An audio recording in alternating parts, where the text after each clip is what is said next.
முல்லை மீனா கிட்டக்க கையலுக்கு சாப்பாடு ஊட்டணும் என்கிட்ட கையில் கொடுங்க அப்படின்னு கேட்குறாங்க. ஆனால் மீனா அதெல்லாம் கொடுக்க முடியாது, என் பிள்ளைக்கு நானே இனிமேல் சாப்பாடு ஊட்டிக்கிறேன் அப்படின்னு சொல்கிறாங்க.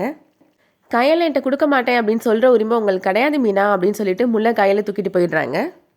தனத்தோட அம்மா தனத்துக்கு மருந்து செஞ்சிட்ருக்காங்க. அப்போ கரிஞ்சீரகம் இல்லையா தனம் அப்படின்னு சொல்லி கேட்டு வராங்க.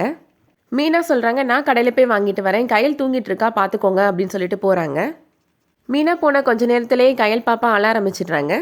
தனத்தோட குழந்தையும் அழுகுது. அப்போ தனத்தோட குழந்தைய பார்க்காம கையல் பாப்பாவை தூக்கி சமாதானப்படுத்திட்டு இருக்காங்க தனம். உன் பிள்ளை எவ்வளோ அழுகிறான், அவனை கண்டுக்காம கையில் தூக்கி வச்சிட்ருக்குற அப்படின்னு தனத்தோட அம்மா தனத்தை திட்டுறாங்க.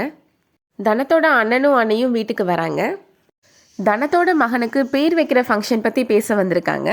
தனமும் மூர்த்தியும் சொல்கிறாங்க, ரொம்ப கிராண்டாக வேணாம், வீட்லேயே சிம்பிளாக செஞ்சிடலாம் அப்படின்னு சொல்கிறாங்க.